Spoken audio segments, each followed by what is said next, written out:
وين كنت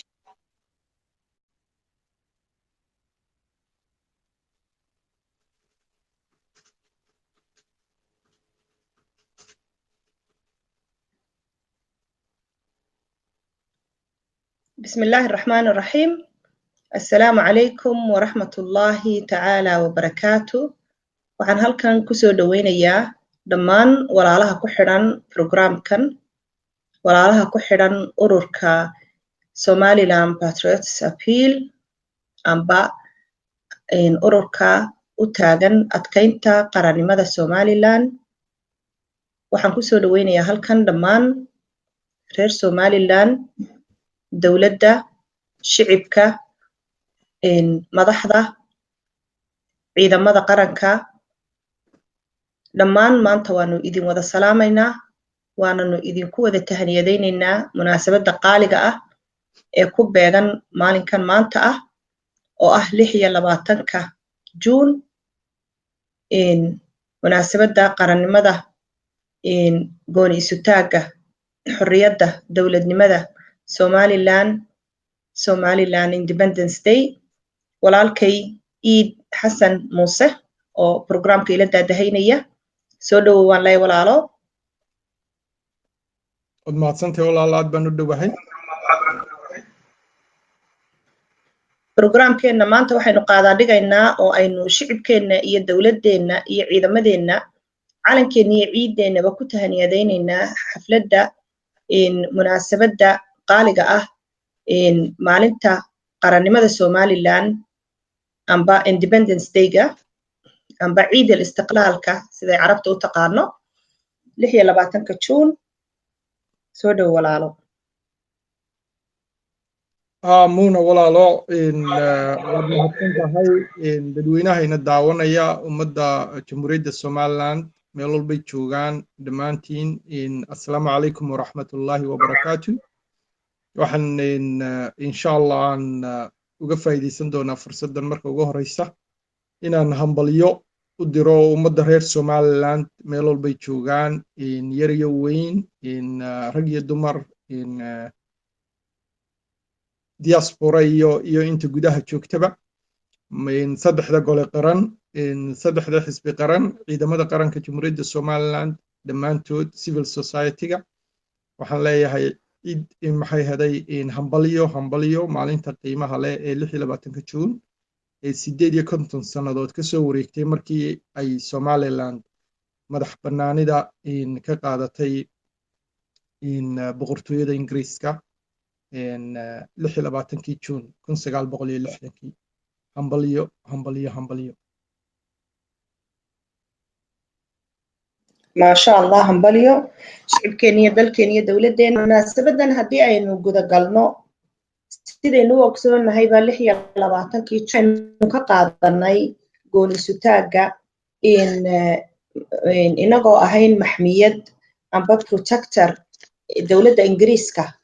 and administrationkeeda amba xukunkeeda hoos yimaada. walaal haddii aynu ku bilowno taariikhiyan waqtiga aynu ku hoos jirnay amba aynu ahayn maxmiyad hoos timaada boqortooyada Ingiriiska, xukunkii inaga ay magaranaysaa dawladda Ingiriiska ay nagu haysay uu ka duwanaa waxa loo yaqaano colonialka, oo yani amba luqadda maaragtay Soomaaliya haddii lagu sheego gumaysiga, colonialku uu ka duwan yahay dawlad dusha laga maamulo. arrintaa walaalo haddii aad noo yara qaadaa dhigtid amba naga dhaadhicisid ka waran adoo mahadsan. wallahi kelmadaha horta legal ahaan sharci ahaanna waxay samaynaysaa micno badanka miisaanku waa xagga sharciga oo protectorate marka la yidhaaho waa yani waxay ku salaysantahay treaties. marka treaties uu Ingiriisku la galay qabaa'ilkii Somaliland deganaa ayaa keentay inay Somaliland protectorate noqoto oo aanay colony noqon. xagga matalan Kenya oo kale British colony ka ahayd, laakiin Somaliland oo kale British protectorate baa la odhan jiray. marka waxay ku kala duwan yihiin yani midna dee xoog baa lagu galayoo amba waa la galayo yani dadkii deganaana maxaa la yidhaahayey xoog baa lagu qabsaday midna markii loo yimid baa the treaties iyo wada hadal lala galayo markaa sidaabay isku markaa maamulkii ingiriisku ku yimid markaa sida la sheego runtii somalilandna badanka treatieska waxa keenay qabaa'ilkii somaliland deganaa ay markaa ingiriiska treatieska ula saxeexdeen si ay Abyssinia amba Ethiopia oo kale ay iskaga ilaaliyaan oo aan matalan haddii Abyssinia ku xoogaysato dee ay qabsan kari lahayd marka saabay ku kala duwan yihiin oo marka dee independence-ka aynu qaadanaynayba yani waxaan la yidhaaho independence declaration amba proclamation-ka boqoraddu ay saxiixaysay waxa ku qorneed determination of the protectorate of the protection maya the determination of the protection on maxay haday on this given territory or Somaliland protectorate leader yani protectionkii ay protect garaynayeen ayay joojiyeen bay ayay leeyihiin although gumaysigu marka la sheegayo gumaysi in general amba colonial powerski meel ay iskaga wada ekaayeen oo the treatisyada laftigooda ay ka baxayeen oo matalan 1954kii waa kuwii Howden reserved area dhulka la yidhaaho siiyey Ethiopia marka oo ay jabiyeen treatieski inkastoo isku dayeen inay dib uga soo qaadaan oo ay xitaa ka iibsadaan uu diiday markaa boqorkii markaa joogay Haile Selassie Ethiopia joogay laakiin haddana de treatieski way ka baxeen oo dhulkii bay bixiyeen Howden reserved area marka laakiin treaties protectorate waxa keenaya treaties ku yimid colonyguna isaguna waa meel lagu galay qasab walaal ururkan programkan soo daynaya oo annaguna aanu xubnihiisii nahay asaasiyaashiisii waxa weeye urur u taagan adkaynta qarannimada Somaliland waxa aanu rabnaa fikirka qarannimada dadka inaanu maskaxdooda ku shubno oo aanu dareenka wadaninimada iyo daljacaylku waa dareen in qofka bani aadamkii uu la soo dhasho oo fitrad ah oo qofka qalbigiisa magaranaysa mar walba ku jira waxaase marar badan ina saameeya qabyaalada danaha maaragtay kala duwan ee qofka dareenkiisa ama dareemada bani aadamka kala qaybiya marka mid aynu ku midaysannahay qarannimada iyo dowladnimada Somaliland weeyaan ururkani amba fikirkaasi ayaanu rabnaa inaanu magaranaysa dadkeena ku beerno waayo haddii dalkaaga aad jeclaatid dantiisana waa jeclaanaysaa qarannimadiisa iyo goonisutaagiisa iyo wanaagiisa aad u shaqaynaysaa waxaad ka fikiraysaa marka aad qof qarannimadu ku weyn tahay aad tahay sidee baan dalkayga ugu qabtaa amba waxaad ku xisaabtamaysaa aad naftaada ku canaananaysaa maxaan dalkayga ku soo kordhiyey meesha uu qof kale oo ay wadaninimadu ku yar tahay uu mar walba ka fikiro anigu maxaan ka helay madaxda maanta taagan amba reer hebel haddaanu nahay maxaanu dheefnay aanu qofku ku xisaabtamin isagu muxuu ku soo kordhiyey dalkan iyo dadkan ma garanaysaa uu ka mid yahay waxa aan hadalka ugu faahfaahinayaa daawadayaashayna daawanaya oo uu ugu horeeyo Cabdifataax Daadsane Cabdifataax walaalo wuxuu inoo soo qoray comment shaashadan isku dayeen soo iidow haddaad arkaysid wuxuu ina weydiinayaa inanku sideeba ay ku suurtagelaysaa in ururkan lagaga mid noqdo marka ka hooseeya inanku wuxuu sheegay inuu Sweden degan yahay walaalo Sweden xubno ayaa inoo jooga marka meel walba oo joogtidna waanu kula soo xiriiri karnaa emailkaaga ayaad iigu soo diri doontaa inboxka insha Allah sidaas leeg waxaan u sheegaynaa dhammaan dadka Somaliland-darnimadu ku soo kordhiyaan ee raba fikirka dadkooda iyo dalkooda inay qarannimo ku beeraan way nala soo xiriiri karaan waxay inboxka messengerka way muuqataa facebookyadayadu messengerka haddaa noogu soo dirtaan emailadiina informationka iyo oo dhan ee ururku uu leeyahay ayaa laydiin soo gudbin doonaa waxa aad muhiim u ah inaynu dadka u jawaabno xilliga aynu barnaamijkeena wadano waayo waxa weeyaan dad badan baa run ahaantii programka intuu socdo walaalo ka hadla amba inoo soo qora sidee baan ugu soo darsami karnaa ururkan amba yacni aynu fahansiino waa imika sidaad ogtahayba Facebook waxa ku badan dad badan oo siyaasadda ka dooda marka inayna ahayn doodani doodun iska socota oo bilaa muraada inaynu nahay urur jira oo dhisan oo xeerar laho waxtar leh oo xafiis dalka maaragtay Somaliland dalkeena ku leh oo shaqaale ku leh marka waa wax aad important ah inaynu isla waqtigan programka soo daynayno haddana waxaynu u taagannahay waxaynu nahay aynu sheegno soomaha walaalo waa siday tahay waynaynu soo dhawaynaynaa dadka reer Somaliland inta Somalilandnimada ku weyn tahay ee qabiilka iyo Soomaalinimadu aanay micno u sameeyeen runtii annagu ururkeenu sidoo aad sheegtay walaashay Muuna sheegtay ururkani waa urur raba inay Somaliland ka dhalato maxaa la yidhaahayay waxa fikirka qarannimo ah hab nololeed iyo hab fikir inay dadka reer Somaliland u fikiraan si reer Somalilandnimo in dadka reer Somaliland u noolaadaan si reer Somalilandnimo Somaliland waxyaabo badan oo u gaara oo aanay Soomaalida kale la wadaagin bay leedahay waxyaabaha la buunbuuniyo inta Soomaalinimo la buunbuuninayo wax Soomaali wada wadaagto runtii iska yarba sideedaba qarankuna wuxuu qaran ku noqdaa markuu wuxuu leeyahay uu ku maxay heeday buunbuuniyo ee uu ku mideeyo dadkiisa marka taabaana Somalilandnimo dhisi karta Somaliland oo dadka reer Somalilandna mideyn karta reernimo ma mideyn karto Soomaalinimana ma mideyn karto marka ururkan taabu u taagan yahay inta taa aaminsanay reer Somaliland meeshay doonaan ha joogaan amba dalka gudihiisa ha joogaan amba qurbaha ha joogaan waxaanu ku soo dhawaynaynaa laab furan qofka inta aaminsanay markuu halkan soo galo waa sidii qoyskiisii u yimid oo kale caruur uu dhalay waalid dhalay iyo in la dhalatay oo kale inuu u yimid oo kale weeyaan marka ahlan wa sahlan baan idin leenahay reer Somaliland mar labaadna hambaliyo ciid wanaagsan Axmed Muuse wuxuu isaguna yidhi waxaan idinkula talinayaa inaad la xidhiidhaan ardayda maaragtay khaasatan kuwa Asia wax ka dhigta waayo wuxuu yidhi sumcadda qarankeena maadaama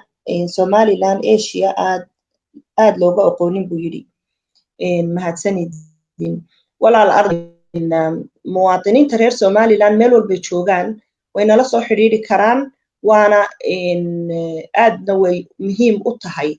inay ururka ku soo xidhnaadaan oo qof walba meeshuu joogo uu safiir dalkii oo qof walba meesha uu joogo marka la yiraahdo xageed ka timi uu dalkiisa ku abtirsado oo qof walba meesha uu joogo iyo shucuubta uu la degan yahay ee luqadoodii uu bartay uu ka iibiyo Somaliland qarannimadeeda gooniisutaageeda waxa ay tahay uu ka dhaadhiciyo waa wax aad iyo aad muhiim u ah marka dhammaantii waanu idin soo wada dhawaynaynaa haddii walaalaynu ku noqono dabaaldegeena maanta iyo 26 June waa taariikh aad iyo aad inoogu qiimo badan waa taariikh runtii markay dhalatay iyadoo 7 bixin aynu haddana xabaal ku ridnay dareenka ahaa walaalo ma garanaysaa in la midoobo oo la isu tago oo la walaaloobo oo la iskaashado oo intii isku luuqadiba dal samayso si aan ninkaa cadee dadka iyo dalka iyo shucuubta iyo qaaradaha kale ma garanaysaa kala qaybsaday uuna ugu soo noqonin awoodiisu mu ahayn dareen dadka Soomaalida kaliya ku jiray wuxuu ahaa dareen shucuubtii kala duwaystay dhammaantood ku wada jiray tusaale waxaynu mar walba ka soo qaadanaa waxa jiri jiray dareenkaasi oo waxa ay daliil u ah labada dal ee la yiraahdo Suuriya iyo Masar inay midoobeen oo ay sameeyeen dawlad qura run ahaantii in yar bay dawladdaasi jirtay ka bacdina way kala noqdeen laakiin waxay taasi ka tarjumaysay oo markaasi ay ahayd dhagaxii ugu horeeyay ee la dhigay mashruuca ahaa in carabta inta af carabi ku hadasho dhami ay midowdo oo dawlad qura noqoto ka dareenkaasi ummadii yani gumaysigu ku dhacay oo dhan ya amba isticmaalku ku dhacay oo dhan ay ku jirtay dareenkaasi dareen inaga inoo gaar ah hadaynu nahay reer Somaliland mu ahayn Soomaha walaal waa siday tahay walaal Muuna oo sidaad sheegtay waa dareen uu keenay xanuunkii gumaysiga ka soo gaadhay shucuubtii la gumaysan jiray adduun ummadii la gumaysan jiray ee Afrika iyo Asia-ba lahayd marka wax pan africanism la yidhaahaa socday oo ragda waaweyn oo maanta aan jirin oo maxaa la yidhaahay Patrick Lumumba yaana odhanayna muxuu ahaa ninkii Congolese-ka ahaa waan magaciisi waan liqeeyo kii Ghanese-ka ahaa iyo Nkrumah iyo even Jomo Kenyatta oo isaga laftigiisu Kenya madaxweyne ka noqday 1963 markay independence-ka qaateen yani pan africanimo ayaa socotay oo wadamo badan oo kale oo Afrika ah ayaa xitaa si kooban iskugu biiray oo ay Togo iyo Ghana ka mid ahaayeen Senegal iyo Mali ka mid ahaayeen Senegal iyo Namibia ay ka mid Gambia ay ka mid ahayd marka wax yani Somalilanders ko qura ku kooban ma yihiin Somalilanders kuna tii Carabta ku jirtay baa ku jirtay oo inay Soomaalida isu keenaan oo Jamhuuriyad Soomaaliyeed dadku waxay yiraahdaan Greater Somalia la raadinayay Greater Somalia lama raadinay waayo Soomaaliya dal bay ahayd ka mid ah dalalka Soomaalidu degto ee the Great Somali Republic baa la raadinayay oo magacii loo bixiyay markay Soomaaliya iyo Somaliland midoobeen ayaa ku tusaya yani inay magacaaba la rabay in la iskugu keeno markaa Soomaalida kale ee xitaa dalalka kale ku nool laakiin nasiib daro waqtiga nasiib daray noqonaysa dadkii kale Soomaalidu wixii reer Somaliland waqtiga ay dareemayeen may la dareemayeen oo even Soomaaliya markay tageen de hadalkii ugu horeeyay kaga yimid waxay ahayd oo ninkii aadan cadde loo oran jiray Soomaaliya markaa haystay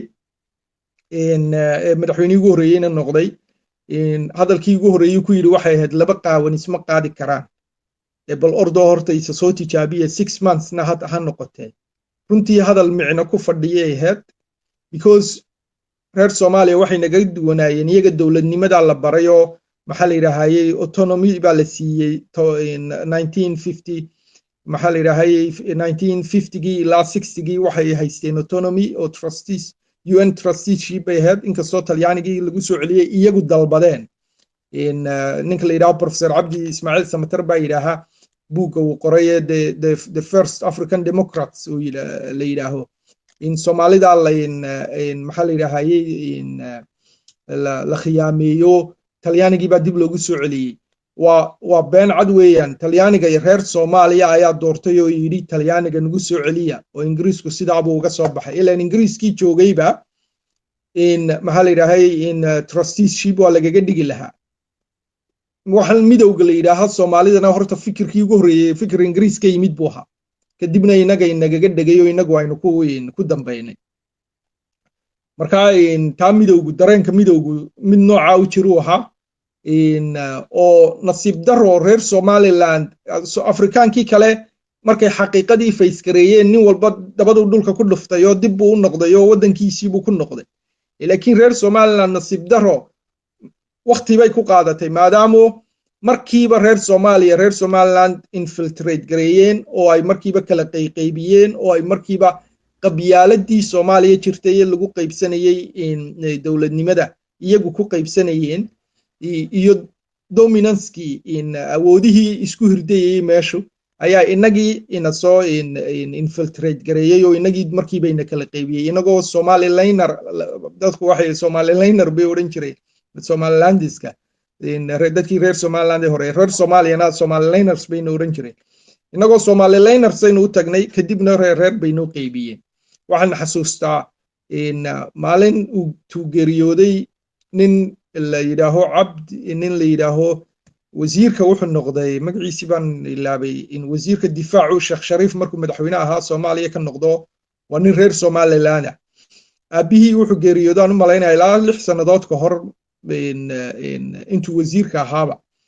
ayuu geeriyoodo waa odayaashii reer Cadmaawiga ahaa ee reer Somaliland ee cadan ka yimid 50yadii 57 meelaha marka isaga iyo dad rag badan oo kale reer Somaliland oo fagade ninkii loo oran jiray ilaa uu xariistay uu ka mid yahay ayaa cadan ka yimid kadib isagu wuxuu ahaa ninkii qurey reer Somaliland ee isagu xagga Muqdisho tagay maadaama markaaba midnimada la reer Somaliland ay hadal hayeen oo midnimo ay rabeen iyagu mar walba markuu sanad ku maqnaa halkii maalintii uu geeriyooday baa yani Somaliland Forum urur la yiraahdo ku jiro comment uu ka soo qoray nin Cabdi Ciise la yiraahdo Toronto degan oo reer Somaliland wuxuu odaygu ka sheekeynayay odayga geeriyooday Ilaahay u naxariistee wuxuu yiri markuu sanad maqnaayo Muqdisho joogu 1959 meelaha warqad u soo qoray xaggan Somaliland yimid reer Somaliland wuxuu ku yiri war halkan qabyaalad aynaynu aqoon baa taale dawladnimadeena maxay ahayd dawladnimadeena hakiya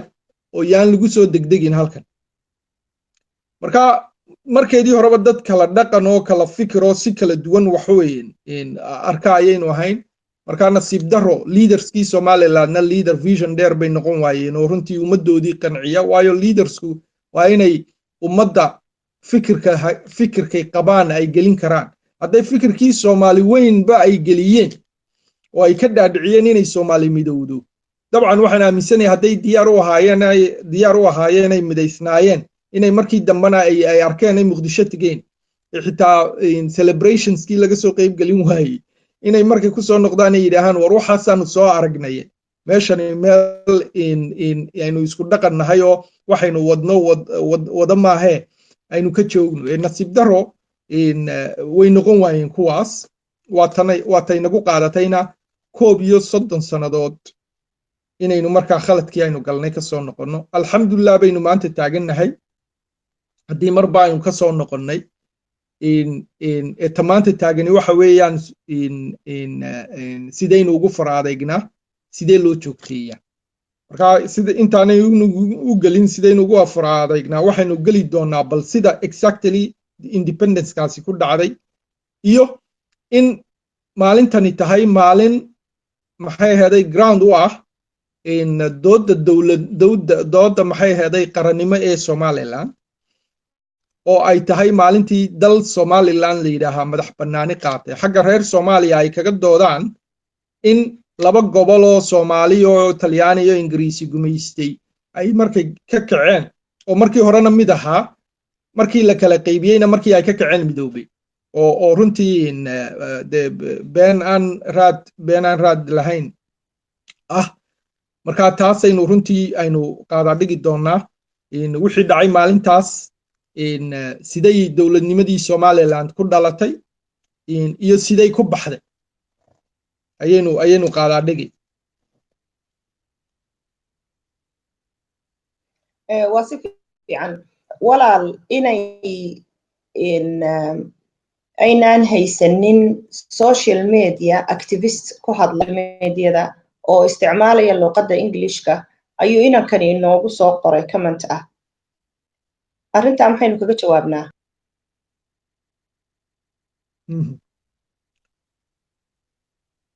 waa mid valid waa mid runtii jirto ay tahay in la bilaabo oo isaga laftigiisu haddii runtii uu inagala soo qayb galo aynu programyo Ingiriisi samayn karno inaga laftigeenu waynu samayn karnaa laakiin inaga runtii taaynu u aasaasnay ururkanaynu aragnay waxa weeyaan intaan ummad kale la gaadhinba dadkeenii baa ka dayacan fikirka qarannimo marka dadkeenii bal horta dadkeena aynu ku dhisno qarannimo iyo qaran wuxuu yahay marka baynu ummadda kale marka dadka ummadda kale gaarsiinayo ummadda kale waynu gaarsiini intaana runtii way jirtaa iyo dibadaha conference la sameeyaa laakiin ta muhiimka aan u arkaa anigu waxay tahay in dadka reer Somaliland horta la fahamsiiyo waxay qarannimadu tahay in la fahamsiiyo qarannimadoodu siday ku hirgalayso iyo sida ay ku joogaysay maxay ku horumarayso walaal arrintii imika aad sheegaysay ee ahayd inaynu amba laynugula doodo marar badan oo ah inuu gumaysigii kala qaybiyo dad Soomaaliyeed oo markii gumaysigii kala qaybiyo uu ka baxayna ay iska natural ahayd inay Soomaalida isku soo noqoto oo markaasi la yiri Soomaaliya walba ma garanaysaa dawlado kala go'an may ahayn gumaysiga ka hore gumaysigu baa kala googooyay iyadoo xilligaas territorial kasta oo uu gumaysigu uu kala qaybsaday Afrika oo dhan ayna dee gumaysiga ka hor dawlado jira oo dee awood le ayna ahayne kabacdina ay noqdeen un dee dawladahan xuduudoodii uu magaranaysaa gumaysiga u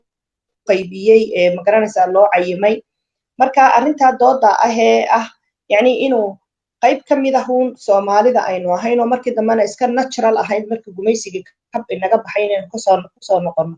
waanad arrintaas dadka ku dooda maxaad ugu jawaabaysaa ada mahadsan runtii orda reer Soomaaliya markay leeyihiin Somaliland dal maaho dalnimadii bari dhexdiyo aan clip aan qabtay aan ugu jawaabayay dareenkii ka yimid heshiiskii saddex geesoodka ahaa ee Berbera Imaaraadka iyo Somaliland iyo Ethiopia dareenkii amba feedbackii ka yimid dad reer Soomaaliya ayaan jawaab program aan ugu jawaabayay qabtay kadib aflagaado badan iyo cayb badan baa iga timid reer Soomaaliya aflagaadada iyo cayda waxa ka mid ahaa in gabadhii soo weydiisay bal waxaad noo sheegtaan dadkiinan cuqdada qaba goorta dal noqoteen iyo sida dal ku ahaydeen iyo calankaad haysateen marka reer Soomaaliya horta iska daa qofka yacni aan aqoon lahayn waayo the basic knowledge amba general knowledge waxa la yidhaahaa uma baahna inaad aqoonyahan noqoto qofka haddii marba uu social media soo galiyo dadka wax weydiinayo dee waxa ku habboon inuu google galo oo uu wax weydiiyo maanta macalinka google la yidhaaho macalin ka wanaagsan maba jiro marka dowladnimada sideedaba Afrika dowladaha maanta jira muqaddaska ah ee muqaddasnimada lagu sheegaa waa dowlado ka soo jeeda colonies iyo protectorates waa dowlado xitaa kuwa aan la gumaysan xadadkooda saameeyeen colonial powerski marka taa maanta ay Somaliland xadka ay ku taagan tahay ayuu dal walbo Afrika ka mid yahay ku taagan yahay marka haddayna taariikhda haynin reer Soomaaliya dee runtii iyagay nusqaan ku tahay midda kale colonies markay dalku uu ahaa colony ee Afrika la gumaysanayay Afrika looma yiman dowlado jira oo lama soo invade garayno lama qabsan oo lama qaybsan conference kan Berlin 1884 magaciisa waxa la yiraahdaa the scramble of Africa the invasion of Africa looma bixin maxaa the scramble of Africa loogu bixiyay waxa la helay qaarad dad degan yihiin laakiin wax nation state u eeg amba dowladnimo u eeg amba maamulo u eeg oo jira aanay jirin kadibna dadkii baa la qaybsaday dhulkii baa la qaybsaday markaa dhulna qaarna treaties lala galo qaar xoog lagu galo sidaabaa markaa dowladaha maanta jira ee nation stateska modern nation statehoodka jira Afrika ay ugu dhalatay Somalilandna siday u dhalatay Kenya siday u dhalatay Nigeria siday u dhalatay maxaa la yiraahdaa Senegal ayay u wada si lamid ah ayay u dhalatay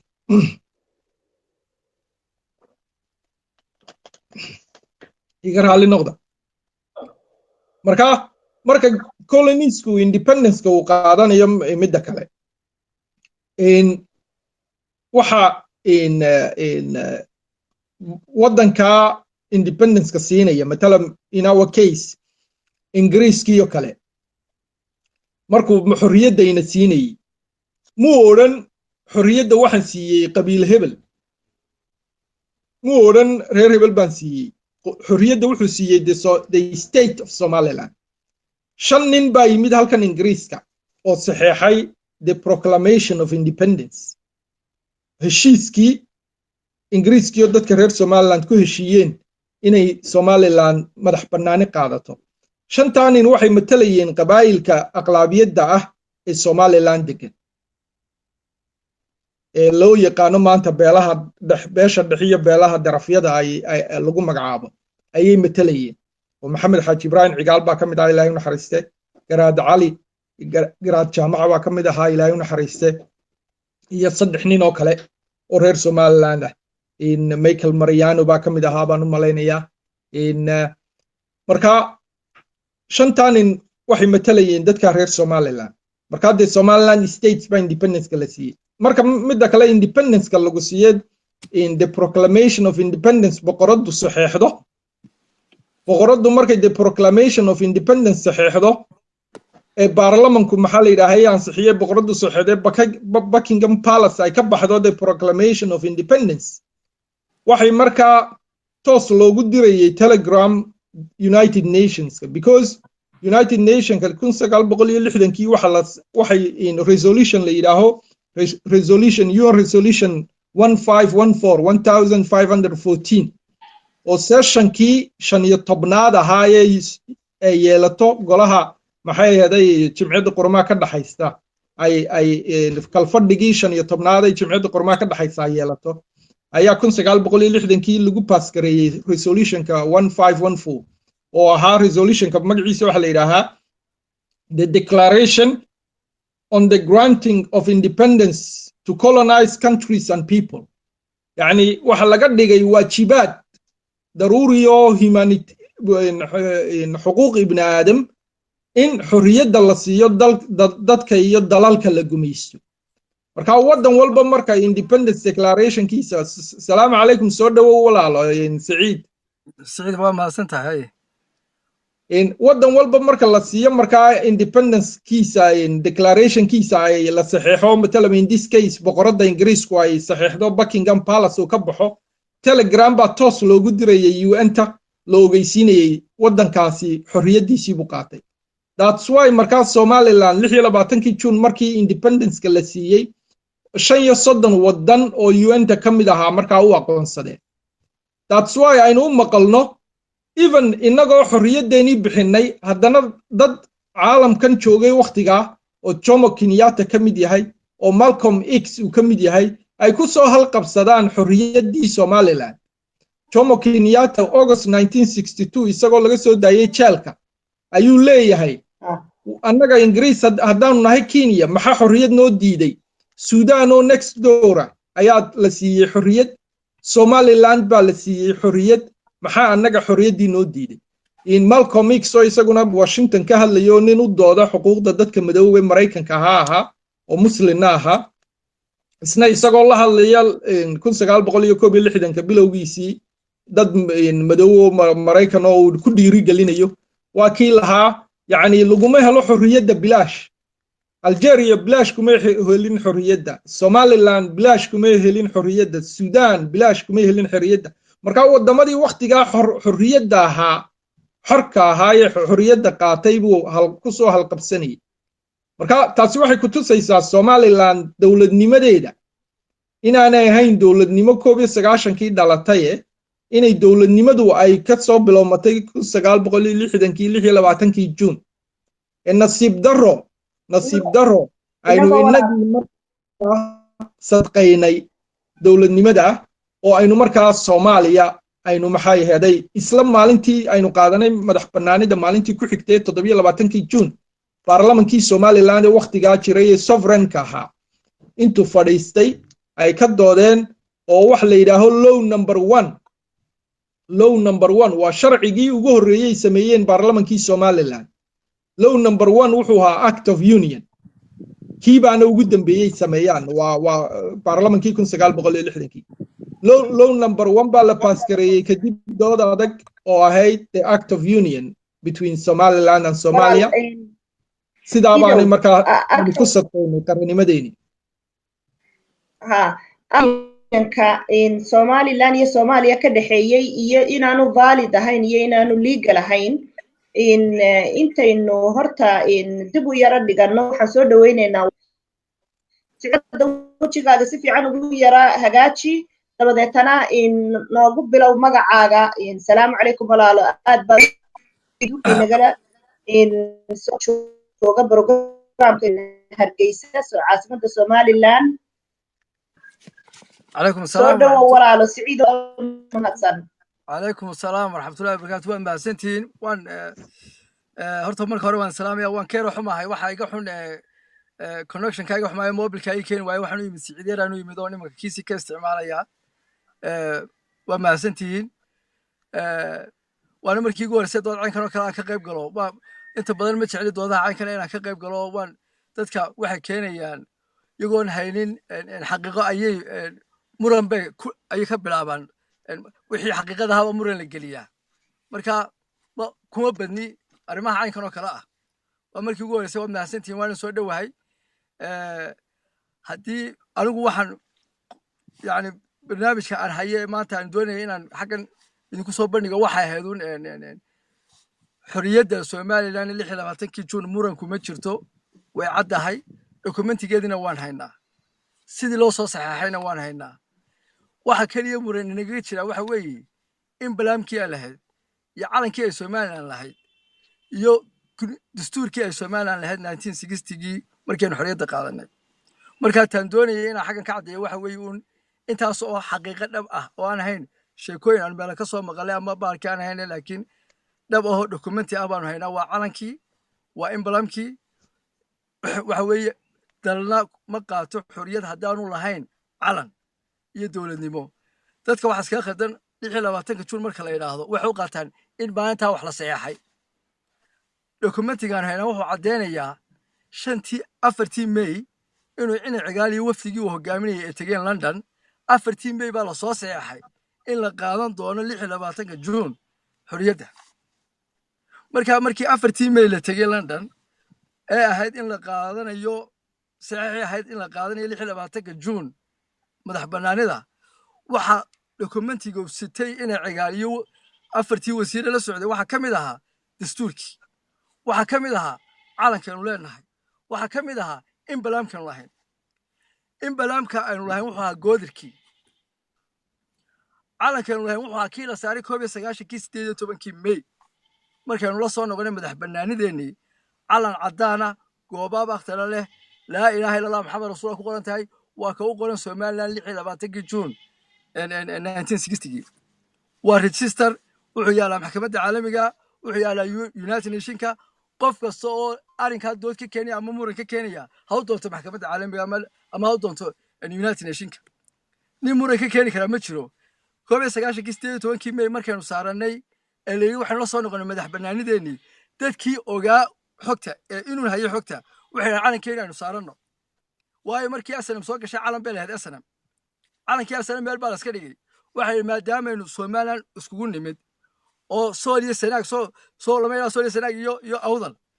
waxay maadaameynu iskugu nimid Somaliland oo la iscafiyey calan baynu lahaan jirnay haddana Somaliland calankeena aynu lahaan jirnay aynu saaranno wuxuu noqday calankii kaasuu noqday laa ilaaha illa maxamed soo qorantay caddaan ah goobaab akhtara leh kii baa la saaray 19 waayo dadkii joogay waqtiga way wada dhinteen maanta dadkii ilaahu naxariisto dadkii waqtigaa joogay way garanayeen way hayeen annagu calankan waxaan ka soo qaadnay maxamed xaaji ibraahim cigaal ilaahu naxariiste wuxuu ninkii soo saxay madax bannaanida wuxuu ninkii isagu gacantiisa ku hayay national archive-kii Somaliland lahayd isaga afkiisa nooga sheegay 1990 1999 oo yiri national archive baynu lahayn taariikhdiini doonta wata taariikhdiini marka 1999 calanka marka la saaray waxa inaga xumaa farsamada maracad waa la waayo maradii kafanta ahayd baa la soo gooyay deeto waa la buufiyo waxa lagu buufiyay wax walba qabi ahaayeen marka 1999 calankan markii dib loo bedeli doono kan lagu bedeli doono sababaha loo bedelay waxay ahayd anu odayaasha waan la joogay waxay ahayd waxa la yiri maradani waxay qabsanaysaa uska go waa cadaan mar walba way madoobaanaysaa aynu si kale ka dhigno calankii marka taas iyagu waa tobi kale laakiin 1996 26 June Independence Day package-keedii uu inaga soo saxay ilaahu naxariiste calanku soo saxay waa ka taas waa taa waxay noqotay calankan buluuga ah calankan buluuga 1954 12 October ayaa waxa uu registeraysan yahay Somali Trusteeship United Nations territory wax la yiraahdo oo waa amaanadii UN ku hayay ee Soomaaliya ee UN gacanta ku hayay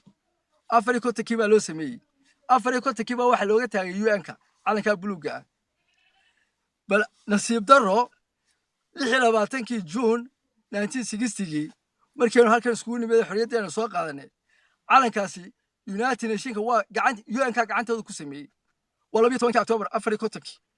markii la transition baa la geliyay Soomaali ayaa calankii lagu gaarsiinay transitionka uga sii taagnaa UN-ka maaha wax la geeyey 60kii ama la geeyey sida la sheego 20kii September ay laga member bay ka noqotay Soomaalidu ka noqotay yuanka ma ahayn wuxuu afar iyo kontonkii halkan markii la taagay calanka 26 June meesha la yiraahdo masaajidka Ibrahim Dheer ka dhisan yahay waxaad goobta calanka laga taagay 26 June waxa la oran jiray 26 June dadka yar taariikhda ma garanayaan laakiin raggii waaweynaa way garanayaan waa jeelka agtiisa jeelka Hargeysa agteeda weeyaan halka waxa ka soo jeeda masaajid iskuulkii Sheekh Baraawe halkana waxa masaajid baa laga dhisay goobta waa goobta calanka laga taagay buluuga waxa yimid aadan cadda yimid calanka buluugu siday wuxuu odayaasheen dadkii caadifad xoog leh Soomaaliyeed baynaysa markaa lama khaldanayn way jibeysnaayeen dadku wuxuu ka dhaadhiciyay dadkeeni maadaama aynu doonayno shan Soomaaliyeed oo arrinkeenu yahay shan Soomaaliyeed calankana haysataan dhigta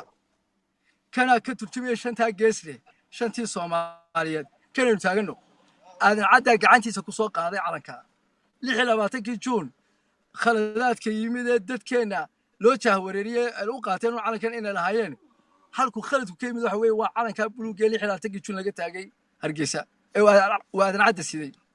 ma aha calan Soomaaliland leedahay uma rajiskareysna sharci caalami ugu ma jiro calanka Soomaaliland sharciga caalamiga ugu jira waa ka goobta akhtarka leh ee cadaanka kaas ay noo rajiskareysaan intaasaan kaga baxaya wixii kale dheeraad iyo information kale waan siin doonaa laakiin horta intaan rabo inaan ka doodo waa intaaseen maanta aan idinku soo bandhigayay doodeenan calanka walaa noo saaran ee gooba ee cadaanka ah akhtarka ah dhexda ku leh ayaa ugu horeeyay calan Somaliland ay yeelato sida aad noogu sheegtayna systemkii Soomaaliya ay lahayd waliba gumaysiga dhexdiisii ay ku lahayd 1958 calankii buluuga ahaaye in Soomaaliya ay lahayd amba Italian Soomaaliya ay lahayd ayaynu qaadanay bacdamaaba aynu qaadanay in ma garanaysaa in aynu la midownay marka taasi waa ta calanka sababta dadkeena reer sababta loo bedelayna waad sheegtay oo waxay ahayd arrin ahayd sanayd calankan cadaankii inuu dhaqso u wasakoobayo dabadeetana in midabyadan imika calanka Soomaaliland aynu naqaana loogu bedelay xilligii ma garanaysaa dawladeennii aynu dib u soo cishanay ee ma garanaysaa 19 haddaba walaalo aqoon la'aanta dadkeena ku dhacday ee taariikhda waliba aan taariikh dhow ahayn calankan waxa imika dadkeenu ay u yaqaaniin goobaaminta akhtarka dhexda kule inuu yahay calankii SNM laakiin looma yaqaano inuu yahay calankii ugu horeeyay ee Somaliland ay yeelato haddaba aqoon darrada Siciidow magacaadi iigu celi walaal Siciid Xaashi soo mu ahayn Siciid Ibrahim Jirdeen Siciid Ibrahim Jirde aqoonyahan Somaliland dara walaal haddaba in sababtay dadkeenu ayna u ogeyn taariikhda calankeena walaalo maxaa u sababa horta waxa laynaga lumiyay waxa yiraahdo National Archive dadku waxay raacaan abtirsiin bay raacaan dawlad kasta wax leedahay abtirsiin bay leedahay abtirsiintu waxa weeye imka shakhsiyan qof walba soo abtirsiin ma laha dawlad walba adduunka ka dhalataana waxay leedahay abtirsiin wax ku abtirsataa qaabka xorriyadda u timid qaabkii dawladnimadeeda iyo wixii ahaa package-keedu innaka waxa laynaga lumiyay oo inaga maqan abtirsiinteeni madax banaanida dawladnimo iyo National Archive-kii imka waxaan idin soo diray heestii calanka ee Somaliland 1960 waxaan idinku soo galiyay kii SBA baan soo galiyay messengerka SBA baan soo galiyay markaad eegtaan national music adduunka oo dhan la tumayo qolada bamboyda tumaysa waxay qaataan astaanta calanka dalka ay leeyihiin ayaa ama ku jeena qaataan ama dhexday ku xidhaan suun ahaan qolada tumaysa muusikada waxaad eegtaan taa qolada tumaysa muusikada ee aan idin soo galiyay waxaad eegtaan dhexda waxay ku xidhan yihiin calaamadda dhexday ku xidhan yihiin waa green iyo white weeyaan wuxuu ka kooban yahay calanka Somaliland waa 1960 yani waxaan doonayaa inaan aad idinku caddeeyo calankan oo dad badan shaki kaga jiro national kuwa tumaya muusikada ee heesta salaamul wadaniga qaadaya dal kastaaba salaam wadanigooda waxay qaataan mara ka turjumaysa calankooda imika Soomaaliya hadda eegtid waxay ku jeena qaareen waa buluuga Somaliland maanta ma lahin bamboy waxay ku jeena qaartaan waa saddexdeena kalar weeyaan waa casaan iyo cadaan iyo akhtar 1960 تاني سو قليه نشيد الوطنية يعني هسه سلامة علنك nimanka tumaya baanboyda walaalaha Hargeysa ay ku qoran tahay calanka dhexda ay ku xiran yihiin waa green iyo cadaan wuxuu ka turjumayaa calanka jiray 60kii 1960kii haddaba taariikhda anigu aan hayeen iminka aan ururinay waxa kamid ah waxa jirta meel ay beerta xorriyadda dadku ismay weydiinin meesha maxaa loogu bixiyay beerta xorriyadda 26 Juun halkan masaajidka laga dhisay tim cadaalku ka gabayo ee uu aadan cadda fadhiyo Soomaaliya Soomaaliland isku yimaadeen waa ka masaajidka laga dhisay imika calankeena waxa laga taagay beerta xorriyadda isaga laftiisa ka goobta akhtarka leh dadkii way wada dhinteen dadkeena waxa mushkiladeedu ahayd waxba ma qori jirin taariikhdana wuxuu ahaa ninba sheeko isku dhiibi jirin baahed qoraal baan jirin iyo wax la ururiyay marka sababaha aynu u garan laanahay waxa naga maqan wax la yiraahdo National Archive imika sawirka aan soo dhigay halka waa original isagoo yar baan hayaa anaa weynaysiiyay isagoo yar in cigaal baan ka soo qaadnay waa original waa kii laga qaaday waa sidoo ahaa weeyaan wallahi waan waysa qabaayay in waxba laga bedelin wallahi waan iga dhaartay waayo maxaan foojiri maxaan u keenayaa ilaahay wuxuu nasiiyay cadeyn buu nasiiyay markhaatiya mid inta la kama bedelin wuu yar yahay kaliya waan weynaysiiyay waxaan ka dhigay sawir weyn isagoo yar baan hayaa laakiin aad u jectadayo aad u jecjahmayo waxa arkiif قديم وها موقتي أو شعتي موقتي مركا إن عيال إلهي ونحرسه لحركة عن كهلين كهاي نورته واحد كم إذا تاس واحد دي شيء يا إن عيال حتى إمك هاي إذا يوينك مركو لما عامله يو واحد هيا دوكمتي وقري تشردن وحولن شري بحة نين يو إنه هالكا يمين شلون مع سومالي كوي متشري متشرين بريه يروبش كوي متشرين هذا يمانيان ما توحنا مرينا حقلانته هنا هيسا يبدأ حدين نشوفته حقلان بدونه هيسا يقال بدونه الله خلطي وحنا مرينا إن UN info UN oo Soomaaliya intuu Hargeysa ugu yimaadeen inuu yiraahdo waxa tilmaamul goboleed moogta ama inoo la macaamilo sidii inuu gobol Soomaaliya kamid ah marka documentkan waxa weeye imika qof Soomaaliland ama ha weynaado ama ha yaraado haddii tiraahdo National Archive keeni wuxuu ku oranayaa mooyaan waxaan anigu hubaa marka la saxeexayo madax banaanida halka waxa ku qoran iyagoo saxeexaya sawirka way saxeexayaan waxa ku qoran intii ay ka koobnaayeen waa wasiirka isgaarsiinta كجناعسيجا كمعدنته يا إن عقال صورك وصحيح وكان نشنا وكان صح على كا لحظة محيكو حليه وعداني أخضر وعلى كناس وكا وايو درك استوى أو ثم موسيقى واحد قاتان أي كل شيء قاتان أما لحظة كوحدان كلر كعلى كل ليه مركا وحن كا إدي شيء دي waxaan haynaa waa document ninka document kala haya calanka waxa uu inoo register hadii maanta maxkamadda caalamiga tagno waa la inoo soo saaraya laakiin la iskuma taxalujinba dadkeenu waa la majraa habaabiye waxaan la xiriirnay maxkamadda caalamiga anaka si toos ah la xiriirnay waxaan ku niri waxaan rabnaa Somaliland Independence Package waxayna ugu soo jawaabeen maxkamadda caalamiga dadka individualska ah uma jawaabno xukuumaddiinu ama wasaaraddiinu arrimaha dibaddu hanaga soo doonato لما أقول ما هينو سو محكمة عالمية ما والله لا نقول ما هينو وحنا ينادين individualist وما جوابنا كل يوم واحد جوابنا وحكومة أما عد حكومة وكالة كسيتها وسائلنا أريمها دبته أما وسائلنا أريمها دبته هني سوسة من وكالة أما يلو شخصيا هنوتي ما دو هنودي ستو ساعة على شلون ولا تغني وأقول محكمة عالمية وقبل هنا دوكمنتي ناس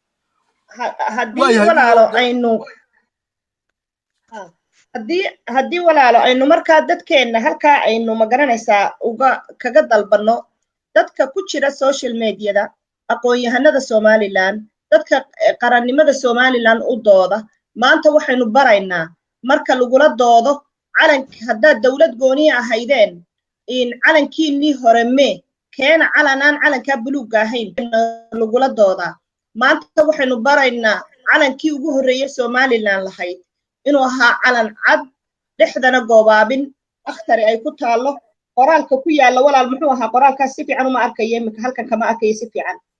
qoraalka ku yaala waxa weeyaan la ilaaha illa allah muhammad rasuulullah la ilaha illa allah muhammad rasuulullah weeya la ilaha illa allah xagga sare ku qorantay muhammad rasuulullah xagga hoose ku qorantay dhexdana waa goobaabin akhtara in calankuna waa calan cadaana backgroundgiisu taasa horta aad muhiim u ah inay dadkeenu bartaan taariikhdaasi waayo taasi waxay muujinaysaa Somaliland territorialka amba xuduudda ay lahayd inay iyadu gaar ay u lahayd oo markaasi iyadu ay kaga tanaasushay oo calankan buluugga ah laga dhigayo inuu yahay calankeenii oo aynu iska wada lahayn reer Soomaaliya reer Somaliland taas horta waa wax muhiim oo imika taa waxaynu baraynaa dadkeena reer Somaliland dooda noocaas marka laynila yimaado calankiina waa taasoo maanta horta intaasaynu faa'iidnay wax badan baynu ka faa'iidnay in walaalkeen sidii jirtay mid aan kuugu daro Muunay sideedaba horta markay horta khaladka weyn wuxuu dhacay markan la badilayo calanka in 96kii baa la bedilay calankii 91kii la saaray in calankan greenkina KSNM wahayna KSNM kan imika Somaliland haysato KSNM way kaayay laakiin way kala duwanaayeen uun kalarada waxa horeeyay casaanka horeeyay akhtarkaana dambeeyay uu kala rogay yahay dhaxdana Allahu akbar baa ku qorneed KSNMta marka KSNMta 91kii waa laga tago kan greenka baa la qaatay in laakiin badilaadii 96 la badilayay calankii marka kan imika greenka uu walaalkeena inoo sheegay inay ahayd kii aynu 60kii aynu haysanay in marka abu khalad ku dhacay runtii oo de hadii especially waliba cigaal baa madaxweyne wadanka ka ahaa in markaa de dadkii joogu cigaal ugu horeeyo inay yeelaan in calanka la bedilo ma yihiin because calankani waa calankii 96kii la qaatay markaa sidaa daraadeed calankan aynu haysanaynaa oo calankaaba inaynu Somaliland ahaan mid aynu ku wada ahayn markii hore laakiin calankan cusub in calan de in loo bedilo waa marada iska goobaysa runtii waa wax يعني جابان وعلنكايو كلا ليدو دحدون بعسانا لا إله إلا أنكم قرنا ودمو بدر بالله علمو الله ليه قر مرجعي إن رنتي خلتكو إن هالك ورت كرناي سيدا كله مدة كله إن مركي يكود رنتي مي عيني ودن هرت مركي independence لسينا يوم inagu waa Soomaali dadkeenu markay leeyihiin in independence policy waxay kala yiraahdaan calankii baa wadanka la siiyay calan lama siiyo dal calanka waxa sameeysta dadka wadanka leh ee wadankan isaga gumaysanayay wadanku isagu wuxuu bixiyaa waa independence waa xorriyada you become independent exactly xorriyadii markuu ku siiyo taaba cadeynaysa statehood-kaaga or the proclamation of independence sida hore sheegay markay boqorada ama madaxweynuhu in case of France oo kale madaxweynuhu saxeexo aba boqorada wadanka saxeexdo dan markaba institute-kaagi galayo in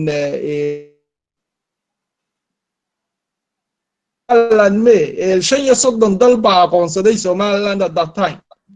marka reer Soomaaliya horta waa inay taa ogaadaan calan la isma siiyay independence baa la siiyaa independence-kii Somaliland la siiyayna waa taxaqiijinaysa inay Somaliland state tahay ay Somaliland state ku dhalatay proclamation of independence-kii in 26 of June baarlamaanka midda kale maalinta 26 of June ninkii prime ministerka wadanka Ingiriiska ka ahaayo la oran jiray Harold Macmillan House of Commons ka qodbad buu ka jeediyay wuxuu yiri maanta waxa Freena ka baxayo protection-kii aynu ka joojinay territories-kii pro Somaliland British Protectorate oo the Somaliland state noqday waxaanaynu sheegaynaa saaxiibadeena xulafadeena wuxuu yiri awa maxay haday old allies the Somalilanders-ka in whatever their maxay haday future might be yeah aba soo meeshay doonaan ku beeraan amba independence-ka ha haystaane inaanu taagnaan doono waana mid ay odayaal badan oo Ingiriis oo imika iyaga laftigoodu dhamaaday oo dhintay oo in the last 20 years Somaliland u doodi jiray ay mar walba Ingiriis kula doodi jireen ay oran jireen Harold Macmillan hadal Ingiriiska lagama hayo wali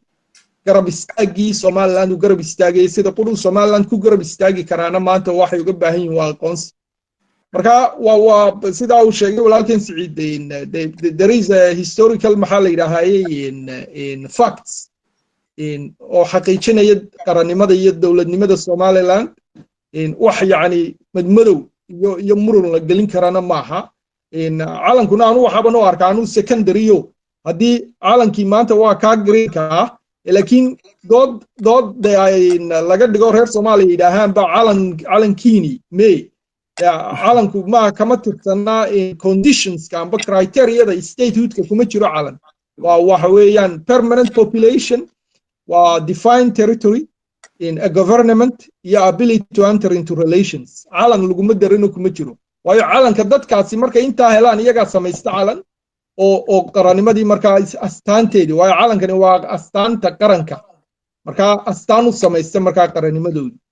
intaa baan ku kordhin lahaa aad buu mahadsan walaalkeen Siciid waa mahadsantii labadiinuba walaal Galayd Cali Guray wuxuu yidhi waa run anaa taagnaa maalinta 1960kii masjidka Ibrahim Dheere maasha Allah inanka waxaanu ka codsanaynaa inuu nala soo xiriiro isagana taariikhda uu hayo xogta uu hayo aynu ka duubano oo aynu magaranaysaa sii gudbino wacyigelinta dadkii maasha Allah waqtiga Somaliland ay xorriyadda qaadatay waqti aad u dheer ma aha 1960kii dad badan oo magaranaysaa wali dhalinyaro culuslaatay ayaa taariikhda haysa waxa muhiim ah in laga dhaxlo oo ay maanta oo warisgaarsiisku sidan ugu badan yahay adduunyada casharadaasi ay u dhigaan dhalinyarada iyo dadka jiilalka soo kacaya si aan taariikhdeenu ayna u lumin iyada oo dadkeenu sidaa uu walaalkay Siciid Ibrahim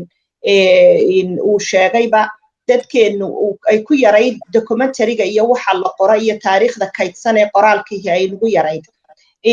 reer Soomaaliya dad baa inagula jira waxay leeyihiin Ingiriis baa ii xariiqay baa leedihiin Ingiriis ma dhulka ayuu lahaa dhulku waa dhul Soomaaliyeed inamada hadalkaas soo qoray maxay nagu jawaabaynaa laba aqoon-yahan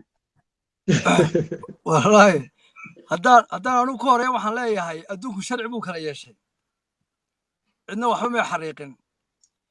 adduunkuna wuxuu ku kala socday sharciga 1974kii waxaa ka soo baxay Law Commission United Nations ah ayaa la soo saaray waxaa laga hadlaya xuduudaha waxay dowladdii barigaa jirtay Soomaaliya ay ku doodaysay xuduud mustacmareed ma ogolin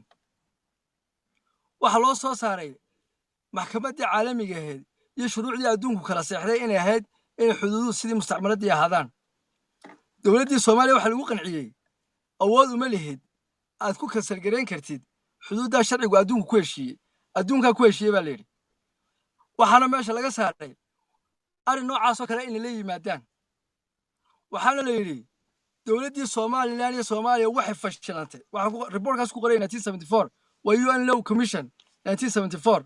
waxa ku qoran dowladdii Soomaaliya iyo Somaliland isku tugooda wuxuu fashilmay markii dib loogu noqday xuduudihii marka maxkamadda caalamiga go'aan ka gaadhay waxaan anagu go'aan ka gaadhnay maaha dowladda Ingiriisna kaligeed go'aan kama gaadhin waa shuruuc caalami oo qoran marka taa waxaan leeyahay afweyne hore wax ugu waayay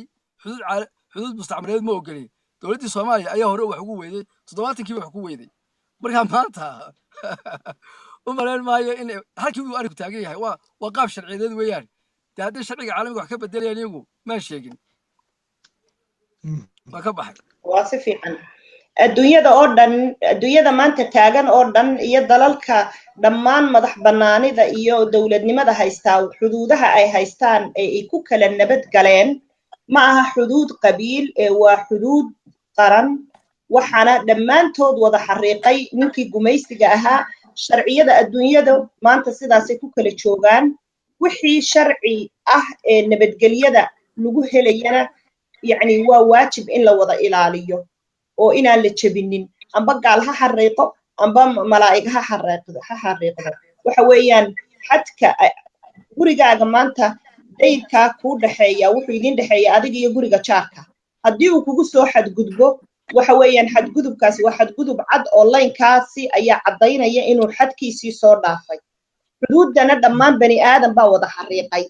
hadday tahay dayrka adiga iyo reerka jaarka idin dhaxeeya hadday tahay jagadaada iyo inseeska u dhaxeeya iyo jagada kale hadday tahay dalkan iyo dalka kale bani aadan baa wada xariiqay waxaanay u wada xariiqeen shuruucdaasi inay nabadgelyo ku kala helaan oo ay magaranaysaa xorriyad ku kala helaan oo ay magaranaysaa yacni ay naftoodii iyo maalkoodii iyo dhiigoodii iyo madax bannaanidooduba sidaa ugu hirgasho marka taasi waa dood aan sal iyo raad lahayn calankii somalilandna waynu ogaanay taariikhdii 26 walaalo juun ee aynu hogga ku ridnay waxaynu ku xabaalnay innaga oo aan u samaynin wax sharciyada act of unionka amba sharcigii isu keenay labada dal wuxuu ahaa sharci legal ahaan amba xeer ahaan yacni aan valid aan ahayn amba aan sharciyad lahayn arrintaa haddii labadiinuba midkiinba mar walaalo uu dadkeenna u iftiimiyo soomaaliya iyo somaliland way isu tageen dal bay sameeyeen laakiin isu taggaasi muu ahayn isu tag xeer qoran oo sax ah oo si sax ah loo wada saxeexay oo si sax ah loo hirgeliyey oo si sax ah adduunka looga maaragtay diiwaangeliyey arrintaas Siciid Ibrahim jirde walaalo arrintaa bal inoo yara qaadaa dhig dadkeenu wax badan bay ka faa'iidayaan baan u malaynaya macluumaadka maanta maasha Allah horta waa sax anaka dokumentkan hayno iyo shuruucda maxkamadaha caalamiga soo qaadnay kuwii UN-ku ay qoreen ka qoreen midnimada Soomaaliland iyo Soomaaliya waxaan ka haynaa sharciga UN-ka ku qoray waxa horta dawlad iyo transition baa isku yimid laba dawladood isku meeman 60 halka saxna dadka dawlad Republic of Somaliland la yiraahdo oo madax bannaan oo dawlad ah iyo transition amaano UN-ku gacanta ku hayo oo Soomaaliya ah ayaa horta isku yimid laakiin laba dawladood isku meeman waxaan ku cadeynayaa in aan laba dawladood isku imanin active oo UN-ki wuxuu u dhaqan gali waayay uu u dhaqan waayay sharci shaqeeya waxa loo waayay saarkii Soomaaliya ee transition-ka ahaa awoodii wax ku saxaan midnimo ku saxaan iyo active oo UN maba ilahaynba way amaano UN gacanta ku hayo buuha sida ku qoran UN-ka sharciyada UN-ka waxa meesha taala haddeen ku noqono law commission-ka 1972 law commission-kii la saaray 1972 ee United Nations-ka waxa ku cad in transition-ka gacanta uu ku hayay UN-ku ay 12 dal ka mid ahaayeen afar ka mid ah in Afrika ahaayeen saddex dal Soomaaliya iyo Gabon iyo Western Samoa wala la yiraahdo saddexdaasi waxay raaceen baa ku qoran hadeeda maaha mid wada waxay raaceen dalalkii la jaarka ahaa Gabon waxay raacday Ghana waa laba Gabon British Gabon iyo French Gabon baa la kala yiraahdaa French Gabon way madax bannaan tahay oo waa Gabon caadi oo dalka Afrika kamid oo Gabon waxa jirta British Gabon baa jirta British Gabon waxay raacday Ghana Samoa Sahrana waa Iceland baa haysay waxa jirta New Zealand ayaa gacanta ku haysay iyadana waa jasiiradii weeyaan oo sidii baa loo daayay Soomaaliyana waxay soo raacday waa ku taala hadeegada Soomaaliyana waxay soo raacday Somaliland marka horta inaku meena raacine horta iyaga soo raacay wasadu sharcigu ku qoran yahay waxaan anigu sameystay maaha waxa laga helayaa UN Law Commission 1972 ninka yani raba inuu xaqiiqada ogaada halkaas ku jira sharcigiisu imka dad ku dhufatay kaliya uu ku soo saaraya United Nations Law Commission 1972 marka innaka dawlad baanu ahayn midowgii baarlamaankeenu uu saxay markii Soomaaliya la geeyay baarlamaankii Soomaaliya la geeyay ninka la Dr. Gabyo wuxuu ahaa lawyer buu ahaa la taliyo wuxuu ahaa aadan caddi xagga sharciga inuu dhintay ma garanayo aduu dhintay ilaa xariis aduu leeyahay waxa la ilaa ilaa khirasiyo aadan caddi markii loo geeyay ninkii kala taliyay anigu saan hayo ninkii kala taliyay wuxuu ahaa Dr. Gabyo wuxuu ku yiri ha isku saxeexin arrinka active union-kaas way xarig baad ku galaysaa awood ma leedahay ku saxeexid wax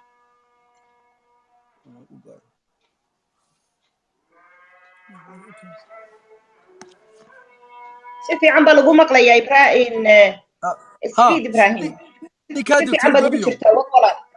ninka Dr. Gabyo ahaa lawyer-ka ahaa oo ahaa cadaalad taliyaha oo ahaa markii la geeyay sharcigii la geeyay xamar ee baarlamaanka xamar fadhiisanay waxba la isku darayaa ninkaas la taliyaha sharciga oo ahaa aadan cadde wuxuu ku yiri aadan maxaa saxaysa wuxuu yiri waxaan saxayaa waxaan midaynayaa administration-kii Soomaaliland iyo Soomaaliya waxa wax la law number 1 oo ahaa kii lagu mideeyay Soomaaliland iyo Soomaaliya wuxuu ku yiri haddaad baarlamaanka geysid sharciyada caalamiga wada xirmaysa way waa digrii madaxweyne laba dal digrii madaxweyne lagu midan kara imka hadduu ismaaciil cumar galeeraa digrii baan soo saaray Soomaaliya ku mideeyey waa caqliga gelayaba marka wuxuu ku yidhi sharciyan haddii aadan cadda waa saxiixdid low number 1 ka digrigeed leedahay waxaan ku mideynaya adaa xadhig gelaya marka siduu ku dhaqan geli waayey inay saxiixaan oo u noqon waayey active union wax shaqeynaya sharci loo waayey Soomaaliya iyo sharciyadii dawladda Soomaaliya wax ka dhiman yihiin oo transition ahayd ay horta midnimadu ku hirgeli weyday marka taariikhda waa laga been sheegaa sharcigii baa laga been sheegay waxa la yiraahdaa Soomaaliya ma soo beertay xageenu kaga beernay iyaga transition ahayd iyaga ina soo raacay si uu qoriyo UN Law Commission marka halka midnimo jirtay iyo sharciyad wixii dhan waa laga wada been sheegay waxaan leeyahay marka dadka ma rabna inaan murano ma rabna inaan jeebkeen wax kala soo baxno waa United Nations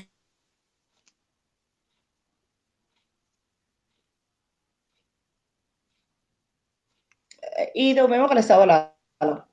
ولا لو يستاجبان ملاينا سعيد كليب وحق سعيد وحق سعيد إن سعيد ولا لبدينا كلوين كتير ناس معها أنتوا إناس مقرنا ولا active union كا إن ولا أنتوا إناس مقرنا سعيد عد كيسو هدي أبيكون هذا وحنا جت تابتيد شرعية Somaliland iyo Soomaaliya ay ku midowday ma aha sharciyad amba sharci amba contract valid ah in sin waxyaabihii uuna validka ku ahayna waxyaabo badan way inooga sheegay Siciid isla waqtiga dadkeenu bacdamaaba aynu midnimada Soomaalida aynu raadinaynay oo shantii Soomaaliyeed aynu raadinaynay arrintaasi ma ahayn arrin aynu ka daba maaragtay aynu daba soconay oo aynu hubinay inuu contract saxiix ahaa laakiin contractgaas oo aan saxiix ahayn ayaynu haddana inagu raalli ka ahayn oo aynu magaranaysaa ka aamusnay amba dee kula joognay midnimadaas Soomaaliya ilaa intii lagu kala baxayay dagaalkii in 19 amba 19 ka bilaabmay marka walaaltaa haddii aad adiguna maaragtay يعني رالي نمدين أينو رالي ذا كأهين بينو كل شغل سوماليا وح شرعي هو إن قصبي موتشرين تاسينا وقتو مالين كمان تا ولدت كني هدي شعبتي هدي دولتها هاي بعد مدة أقونت إنه إنا كويرتها أرنتا ولا على محورير من نوقتها طابق الطارو محسن ولا أرد سيدا إلا ما أنت إنه سيران مركا لقي مركا شرعي لقى هلا يو وده هذا الكاي مركا بينو سيرين dadka reer Somaliland in aragti qaran baa inaga maqano taaba keenaysa in xitaa sharciyadii aynu la inagu siro in imika Siciid wuxuu yiri in oo de run ah in inagu aynaynu ku biirinay iyagu inagu soo biireen marka sharciga laga hadlo xagga sharcigu sheegaya Siciid laakiin ta keenaysa amba u dhigan amba ay noqonaysaba inaynu inagu ku biirinay waxa weeyaan because innaga ayaa dalbanay midowga iyagu may rabin xaqiiqatan midow oo ani hore u sheego aadan cadde wuxuu yiri war laba qaawan isma qaadi karaan bal isa soo eega 6 bilood markay arkeen inagoo maqiiqan ayay wax walba ina mariyeen xaqiiqatan sharcina dad eegaya maynu ahayna waynu dhagalayn act of union ki in act of union ki in ay baarlamaankii Somaliland pass gareeyeen law number 1 27 June ay pass gareeyeen in baarlamaanka waxay ahayd sharcigu waxa weeyaan in markay 1st of July Soomaaliya ay xorriyadii ka qaadatay in UN to ay in say independence ki in waxay ahayd inay inta baarlamaankii Soomaaliya fadhiisto isagoo horta kaliya ومركا act of union ka Somaliland ka doodo dan kadib act of union ka Somaliland maxaa la yiraahdaa ratify gareeyo which means pass gareeyo oo de ogolaado taasi may dhicin oo act of union ki Somaliland ay pass gareysay taasi may sameeynin January 1961 ayuu madaxweynihii waqtiga joogay aadan cadde uu decreto madaxweyne ku soo saaray act of union iyagu ay sameeyeen uu leeyahay sidaabay labadii dal isku raaceen marka in hadii sharci ay noqoto iyo hadii xaq ay noqoto emotions iyo dareen iyo wixii maskaxda ku jiray in labadaba runtii waynu ku dhibaneen oo sharcigiina maynu de maynu dhaadanayno maynu hoos u eegayno because waynu maqiiqnaynba iyaguna fursaddii bay ka faa'iidaysteen waxaan dhegaystayon I think early 2000kii waxay ahayd baan u malaynayaa 2001 mise 2003 dood ay BBC du qabatay oo rag reer Somaliland iyo rag reer Soomaaliya ku doodayeen oo ay ka doodayeen midowgii Somaliland iyo Soomaaliya oday Soomaaliya ka tirsanaayo markaa London ka hadlayo reer Soomaaliya u hadlayo magaciisa waan ilaabe marka ay reer Somaliland yiraahdeen warsaaba dhacay reer Soomaaliya iyagii baa midnimadii yani bilowgiiba jabiyeeyo yani waxay deeyeen wanaagiyo iyo daacadnimadayadii bay ayay misuse gareeyeen oo wixii oo dhan bay wada qaateen marka Cabdillaahi odaygii loo oran jiray BBC ka shaqeynayay muxuu ahaa magaciisa xaj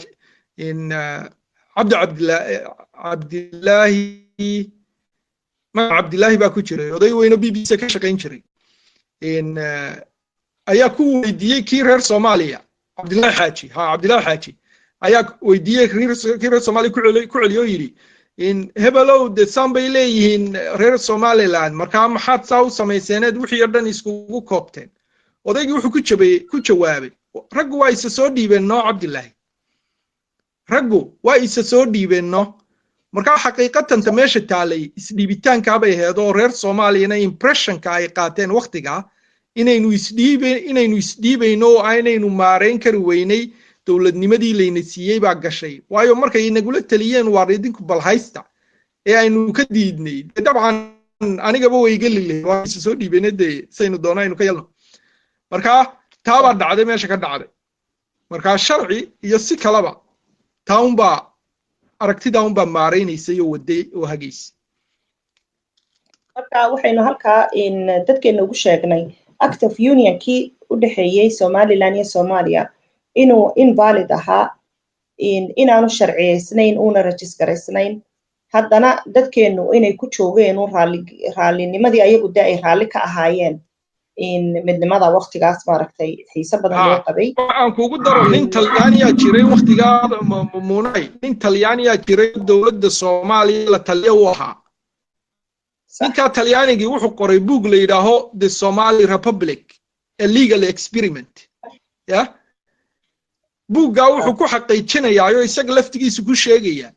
in act of unionkaas unionka yani oran act of unionka dhacay between the two nation and the country waqtigaasi uu ahaa maxay haday union sharciyeysnayn taasi waxa kaloo daliil u ah markii Xasan Kayd iyo odayga maanta noole la yiraahdo ambassador Awil iyo ay isku dayeen inay afgambi sameeyaan December 1960 markii afgambigii ka dhicisoobay ee la qabtay waxa la waayay xitaa sharci lagu maxkamadeeyo because waa la qabto Muqdisho la geeyay dan wadankan meeshan ay joogaan iyo wadankan kale legal integration ma dhicin marka lawyeradii u doodayay waxayba soo qaateen maxaa la yiraahday waxa circumstance-kii jiray sharciyan yani sharciyadaan jirin labadan dale ku midoobeen constitution ay yeesheen ma jirin taabaana markii dambe lagu sii daayay oo lagu dooday marka wax emotionskeenu kharibay un buu ahaa xaqiiqatan dawladnimadeennii aynu sadqaynay maantana anu waxaan aaminsanahay maanta dhaqanka aynu maanta la nimaadno ayaa Somaliland jiritaankeeda sugi kara marka laga yimaado taariikhda dhacday waa mid adduunku wada og yahay waa mid Ingiriisku og yahay waa mid Talyaani og yahay waa mid reer Soomaaliya inta maskaxda la og tahay reer Somaliland ogyiin laakiin maanta tam difference sameynaysa ee qaranimadeenan aynu adduunka ku bari karnaa waa inaga maanta inta maanta joogta iyo inta maamulaysa midida daabkeeda haysata sida ay u maarayso dhaqanka aynu la nimaadno ayay runtii jiritaanka iyo legal maxaa la yiraahdaa existence-ka Somaliland sal u noqon kara marka taasaa muhiima archive-kuna mar walba anu waxaan aaminsanay midowgii aynu Soomaaliya la yeelanay khasaaraha ugu weyne aynu inaga soo gaadhay maaha xasuuq dad badan waxay yidhaahaan xasuuqay tilmaamaan xasuuqa waxa ka daran yacni waxa la baabiyey ahaanshaheennii waxa la baabiyey taariikhdeenii waxa la baabiyey wax walbaynu ahayn Somalilandnima la baabiyey waayo marka archive-kaaga iyo history-gaaga la baabiyo ya dan wixii aad ahayd oo dhan baa tegey marka runtii laakiin dadka Somaliland-nimadooda baabiyo waa inaga ha Saciid Ibrahim baa igu soo noqday walaalo aad baan kugu mahadnaqayaa raali hada waxa naga go'ay dabka naga dhacay ma sha Allah waxa malaha walaal programku waaba gabagabo macluumaad aad u muhiim ah ayaad nasiisay aad baan kugu mahadnaqaynaa ahaan mayso markii ugu dambeysay insha Allah barnaamij noocan isku wareysano adiga oo ah aqoonyahan Somaliland ku sugan caasimadeena Hargeysa adiga oo diraasado badan iyo magaranaysa research badan ku sameeyay taariikhdii qarannimadii Somaliland taariikhdii midnimadii Somaliland iyo Soomaaliya shuruucda u dhaxaysa amba shuruucdii u dhaxaysay yani midnimadaasi oo xagga sharciyada waliba aad diraasad badan ugu sameeyay oo runtii ay cilmiga aad haysaa yahay cilmi aynu aad ugu baahannahay in dadkeena in lagu wargeliyo oo magaranaysa laga faa'iideysto oo la faafiyo waxaynu oran karnaa markaa laba qof oo isguursaday oo kontraagii guurka amba caqdigii zawaajku uuna saalix ba ahayn haddana aan laga warqabine raalinimo uun lagu wada joogay maalinkaa maanta ana weli laga warqabin ayuunbay ahaanaysaa united maaragtay amba midnimada Somaliland iyo Soomaaliya dhex martay shalayna waxa weeyaan waxaan sharci ahayn oo sharci saxa ahayn baynu kula joognay oo kontraag hagaagsan oo shuruudiisii iswaafaqsan tahay aynu wada waafaqsannahay aynu wada saxeexnay ma jirin maalinkaa maanta ana waxa isugu keen darsantay aqoon darro taariikhdeenii aynaan ogeyn iyo waxa isugu keen darsantay waliba inaga oo aan dadaal badan maanta madax banaanideena iyo magaranaysa ictiraaf raadinteena aan runtii ugu maaragtay investment badan amba awood badan gelinin kelmadda adaan ku dhiibaya walaalo waynu soo gabagabaynaynaa programkan waxaan jecelay program gooniya inaynu ka samayno labadan arrimood oo midna ay tahay taariikhdii isu tagii Somaliland iyo Soomaaliya program gooniya aynu ka samayno midna aynu program gooniya ka samayno sharciyada act of union kaas insha Allah oo si fiican dadka aynu uga dhaadhicino walaalo halka imika walaalo walaalkay Saciid Ibrahim Jirde horta waad mahadsantihiin sidaa sheegaysid wuxuu baahan yahay in si fiican inta loo soo ururiyo nin walbana wax buu hayaa kaliya wax ma hayo dadka ninba wax uu meel ku hayaa marka wuxuu baahan yahay dadkii in la yaboohiyo oo nin walba wixii uu hayo uu keeno sababtu imika waxaan ururinay rag badan baan ka soo hoos saaran ka soo hoos fadhanay dokumento fara badan marka mid baan doonayaa inaan idin sheego horta maalinta 26 June anigu inay Soomaali waalan tahay iyo inay sakraansi baan kala garan waayay way u dabaaldegaan shaqo kuma laha waxaan arkayay farmaajo xaflad iska qabtay kuwii ka horeeyay xaflada qaban jireen marka waxaan garan waayay ma waalayihiin ma aragsiba war maalinta 26 June Soomaali ma laha walaas Djibouti baan lahayn wala waxaan lahayn LFD waxaan lahayn Soomaalida Ethiopia 26 June sidoo sareeyo ku caayahay Republic of Somaliland baa la dhigay marka Soomaali waxa leeyahay horta baldegan si dabaldegtaan maalinta 26 June dabal caqli yeesho oo iska daaya faraha ka qaada 26 June shaqo kuma laha imika waxaan anigu soo jeedin lahaa inay ku ashtakeeno maalinta ay dabaldegayaan sharciga caalamiga u xirayaade madaxweyne dalka uu sameeyay ihtifaal uu sameeyay oo maalinta xorriyadda qaatay sharciga caalamiga u xiraysa imika farmaajiyo kuwii ka horeeyay waxayna ka tinaday maxkamadda caalamiga la geeyay marti marka 26 June waa ka xaaraan inay Soomaali u dabaaldegto 26 June waxa xaq u leh oo dabaaldegi kara waa Republic of Somaliland waa inta doonida maarka ilaahayna siiyay maalinta lixda ku joogta taasi gaar ku tahay waxay noqotay tan sharciyada Soomaaliya way yani sidee kala ahaayeen iyadoo oo maxaan ku raadayay documenti oo fara badan oo iyadoo documenti oo aan lawyer ka soo qaadnay oo aan imika u diyaar gareynay in aan lawyer kale u qabano iyo kuwii lawyeradii United Nations ay soo direen UN wuxuu soo diray lawyer soo diray markii muran galay sharciyadii midnimada wuxuu soo diray waa 60kii imika ururka caalamiga ee GATT ama WTO tan sharciy World International Organizationska Soomaaliya kuma jirto Soomaaliya ba member ka ah hawada imika la leeyahay hawadii baa la inaga qaaday hawadii baa Soomaaliya ugu wareejiyay anu waxa leeyahay hawada Soomaaliya ugu wareejiyay Soomaali waxa uu gaar tahay Soomaaliyada hawadeedii rabowga Soomaaliya hadeen nahay maanta ecow 4 saacadood ugu qaadanaysan in hawadii kala soo noqon wallahi ana 4 saacadood ugu qaadanayeen in hawadii la soo noqono hadii maanta la yiraahdo halo soo noqdo hawada Soomaaliya way hawadii waxa ay UN-ka iskaarsiinteeni waxa ay UN-ka badeeni waxa ay sharciyadeedii United Nations saddexdaaba UN-ka haya saddexdaaba qaabkii sharci loo soo qaadan lahaa waa diyaar gareynay wadadii loo mar lahaana waa diyaar gareynay wali waxaan isku dubaridkii baa naga dhiman laakiin intaas waa diyaar waa iskaarsiintii waa hawadii waxa weeye badii saddexdaaba sharciyada waa dhameystirnay koodkan tiriga Soomaaliland uu leeyahay waa 252 Soomaaliya waxay leedahay 292 koodkan tiriga hadda halka u fiirsada iyadoo documenti inayaan hayaa oo sharciyada caalamiga saa u kala qoran Soomaaliya waxa weeye koodkan tirigeedu waa 292 imika Eritrea waa 291 waayo labadoo Talyaani baa gacanta ku haya koodka Eritrea waa 291 Soomaaliya waa 292 252 waxa la Republic of Somaliland baa leh dal madax banaani qaatay lacag looma sameeyo baasaboorna looma sameeyo haddii dalku leeyahay koodkan madax banaanideena يعني lacagta aanu qaadanay iyo baasaboorka Soomaaliland aanu qaadanay dadku ma oga waxa la nagu sii koodka tiriga waa 252 ninka leeyahay ku murmaya waxa la sharciga caalamiga isku keenkeen hadduu ku murmayo 252 Soomaali ku murmayso sharciyada caalamiga isku keenkeen ma leeyahay waxa uu sajilan tahay oo ururka kale soo imkan niman ahayn calankaas wuxuu register u yahay Soomaaliland ka bulugana wuxuu register u yahay Soomaaliya wax walba way noo kala qoran yihiin wax isku keen darsan ma jiro marka koodkan tirigeenu dadka waynu sheegnaa oo soo bandhigaynaa waa 252 Soomaaliya waa 292 waxa la yiraahdaa Soomaaliya kiini doonta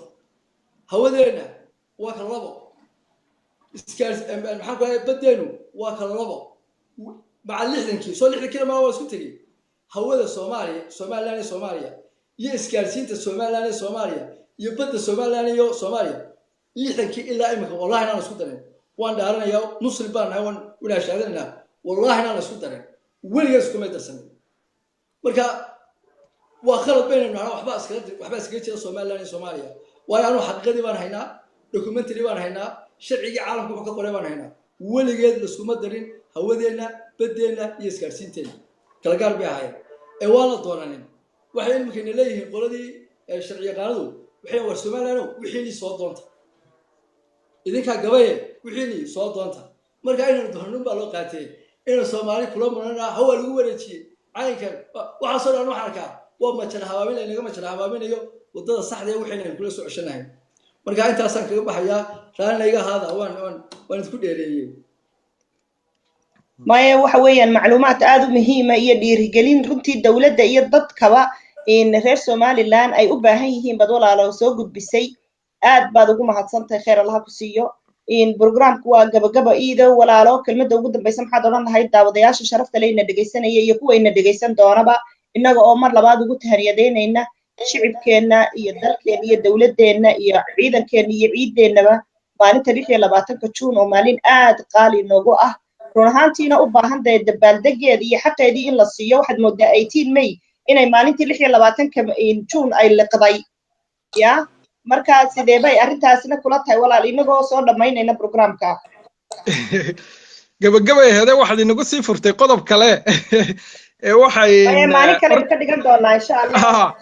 waxay horta waxaan u mahadnaqayaa horta walaalkeen Saciid Ibrahim Shire jirde aan idhaaho sorry Saciid Ibrahim jirde runtii xog fiican halkay nagala wareegayo insha allah aynu wada shaqayn doono dee xubinna ka ururkeenan SPA in movementkan la yidhaaho Somaliland Patriots Appeal oo aynu insha allah ka dhabayn doono himilada qarannimo ee Somaliland aynu raadinayno insha allah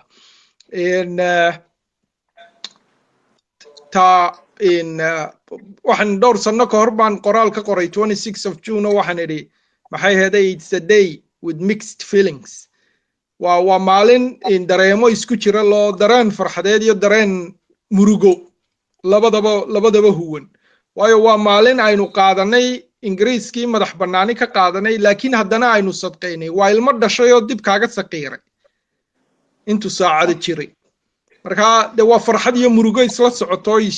ishuwan marka horta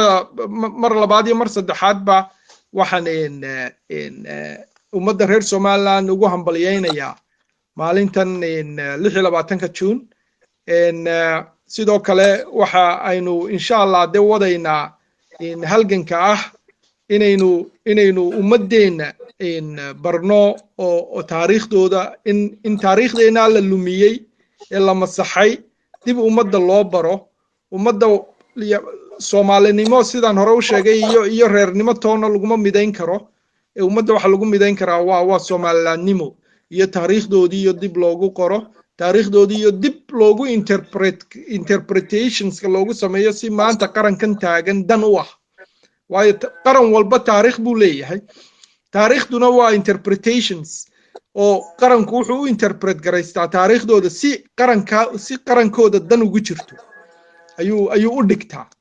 marka inaguna taaba laynooga baahan yahay inaynu sameeyno si degdeg loo sameeyo ummadda reer inta maamulaysa madaxda way sameeyso marka waqti badan baynu ku jirnay aad baad u mahadsantahay walaalo Muuna adiguna dadaalka wado iyo daadihintaada inoo daadihinaysay programkeena ummadda reer Somaliland iyo dhammaan ciidankeena qaranka xaasaskooda waynu wada salaamaynaa waynu ugu hambalyeynaa maalintan qaran waxaynu u ducaynaynaa qarankeena aynu leenahay ilaahay cadowgooda ha jabiyo ilaahay qulubtooda ha isu soo jeediyo ilaahay jacayl iyo wadaniyad iyo wadajir ha ku dhex abuuro ilaahay ciidamadeena qaranka kuwa mar walba guushu la jirto ha ka yeelo waayo dadka maanta anigu waxaan aynu maqalnaa Soomaaliya marka laga hadlayo Soomaaliya maxaa la yidhaahayay nabad iyo waxaynu rabnaa kulano dabcan waynu rabnaa laakiin maanta Soomaaliya tayna dhex taala waa dagaal siyaasadeed iyo dagaal military si tabta ay u xusayso 26 June iyadu waa 26 June sababta ay xusaysaa waxay rabtaa inay muujiso in laba gobol oo Soomaaliya ka mid ah laba maalmood kala duwan madax bannaanida qaateen ayay iyadu u dhiganaysaa taariikhda marka taariikhda iyagu waxay u turjumanayaan si qaranka ay maanta sheeganayaan yani ay dani ugu jirto oo ay yani iyagu tooda ku marsiinayaan marka inaguna teena waa inaynu markaa inaguna abuurnaa marka waxaan leeyahay ilaahay taaha waafajiyo madaxdeena wassalaamu calaykum waraxmatullaahi wabarakaatuh waayo